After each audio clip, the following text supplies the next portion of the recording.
peace inside. There's nowhere we can hide. No matter what we breed, we still are made of greed. This is my kingdom come. This is my kingdom come. When you feel my heat, look into my eyes. It's when my demons hide. It's when my demons hide. Don't get too close. In the dark inside. It's when my demons hide. Curtains calls the last of all. When the lights fade out, all the sinners cross. On the dark your grave and the masquerade will come calling out at the mask you made. Don't wanna let you down, but I feel bound. No, this is all for you. Don't wanna hide the truth. No matter what we breed, we still are made of greed. This is my kingdom come. This is my Hi, everyone. Thanks for joining me tonight. I'm going to be reading Sacred Symbol from The Cross by Max Lucado. This is a book he published a while ago, and as you can see it here as I get it into the frame, there it is. This is about Jesus's last conversation with God the night before his death and the reason for the cross. It rests on the timeline of history like a compelling diamond. Its tragedy summons all sufferers. Its absurdity attracts all cynics. Its hope lures all searchers. History has idolized and despised it, gold-plated and burned it. History has done everything but forget it. How could you? How could you ignore such a piece of lumber? Suspended on its beams is the greatest claim in history. A crucified carpenter claiming to be God on earth. Divine, eternal, the death slayer. Never has timber been regarded so sacred. Its bottom line is sobering. If the account is true, it is history's hinge. Period. If not, the cross is history's hoax. As you ponder Christ on the cross, what are your thoughts? Perhaps it's been a while since you looked at the cross. Perhaps you never have. May I urge you to do so? Allow the following words to trigger a turning of your heart until you stand face to feet with the one who claimed to come to save your soul.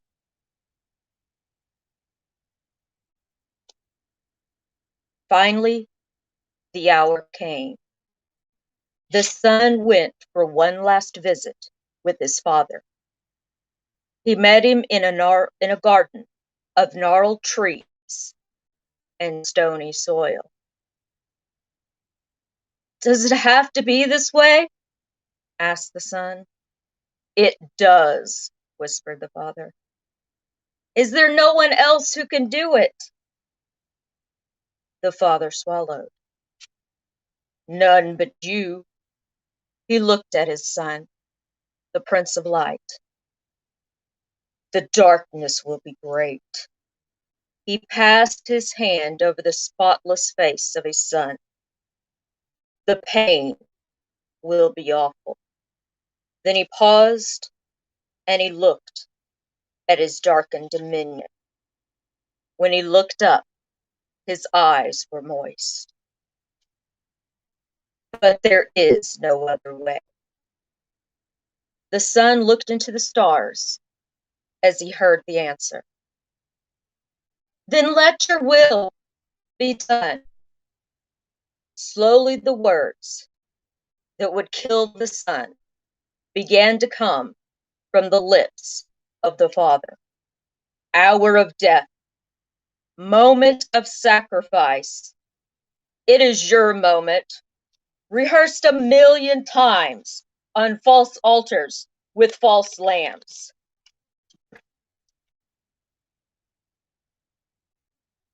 The moment of truth has come. Soldiers, you think you lead him? Ropes, you think you bind him? Men, you think you sentence him? He heeds not your commands. He winces not at your lashes. It is my voice he obeys. It is my condemnation he dreads. And it is your souls he saves.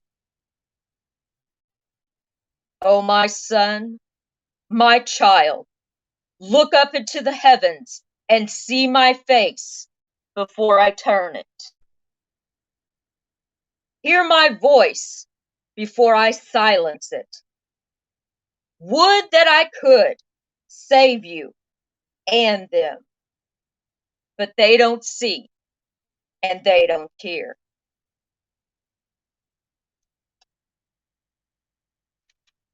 The living must die so that the dying can live. The time has come to kill the lamb. Here's the cup, my son, the cup of sorrows, the cup of sin. Slam, mallet! Be true to your task. Let your ring be heard throughout the heavens. Lift him, soldiers! Lift him high to his throne of mercy.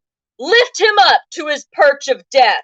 Lift him above all the people that curse his name.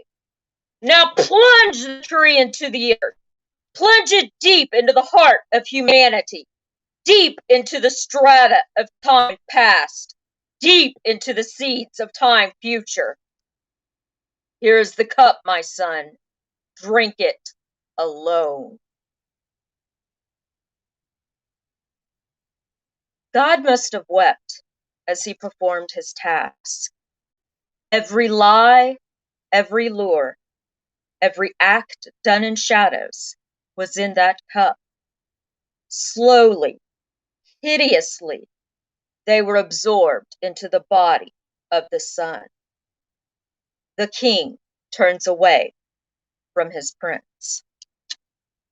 The undiluted wrath of a sin-hating father falls upon his sin-filled son. The shadows hide him. The son looks for the father, but the father cannot be seen. My God! My God, why? It was the most gut-wrenching cry of loneliness in history. And it came not from a prisoner or a widow or a patient. It came from a hill, from a cross, from a Messiah. My God! My God! He screamed. Why did you abandon me? Never have words carried such hurt. Never has one being been so lonely. The despair is darker than the sky. Jesus, who had been with God for eternity, is now alone. The Christ, who was an expression of God, is abandoned. The Trinity is dismantled. The unity is dissolved. It is more than Jesus can take. He withstood the beatings and remained strong at the mock trials. He watched in silence as those he loved ran away. He did not retaliate when the insults were hurled, nor did he scream when the nails pierced his wrist. But when God turned his head, that was more than he could take. My God! The wail rises from parched lips. The Holy Heart is broken. Out of the silent sky come the words screamed by all who walk in the desert of loneliness. Why? Why did you abandon me? I cannot understand it. Why did Jesus do it? Oh, I know. I've heard all the official reasons. To gratify the old law, to fulfill prophecy. And these answers are right. They are. But there's something more here. Something very compassionate. Something yearning. Something personal. What is it?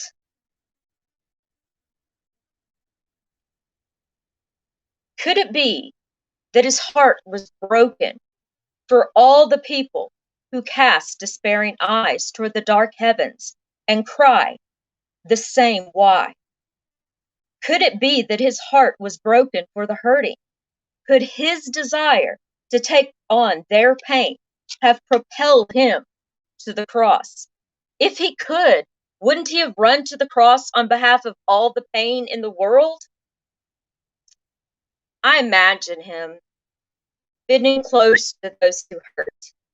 I imagine him listening. I picture his eyes misting and a pierced hand brushing away a tear. And although he may offer no answer, although he may solve no dilemma, although the question may freeze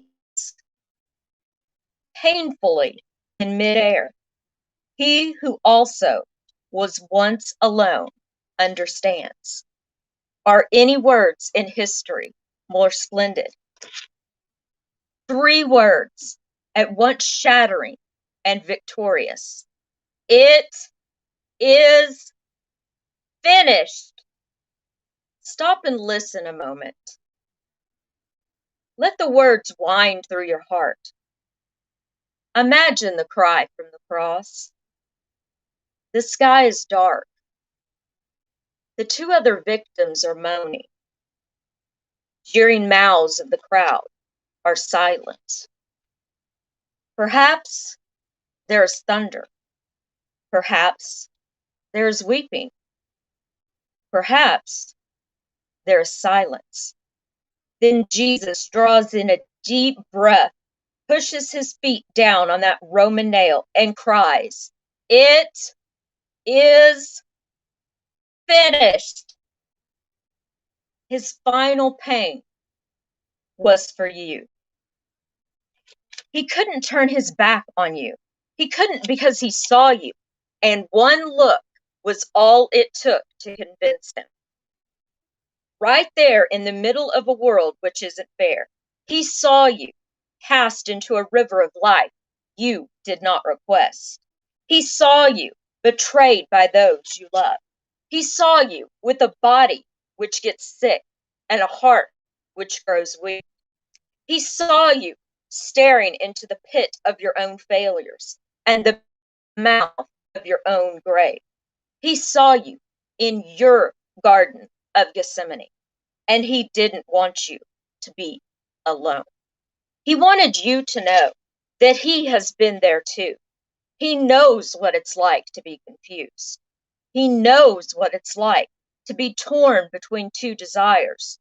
And perhaps, most of all, he knows what it is like to beg God to change his mind and to hear God say so gently but firmly, "No." For that is what God said, and Jesus accepted the answer. On the eve of the cross, Jesus made his decision. He would rather go to hell for you than go to heaven without you. And going to the cross was the cost of that decision.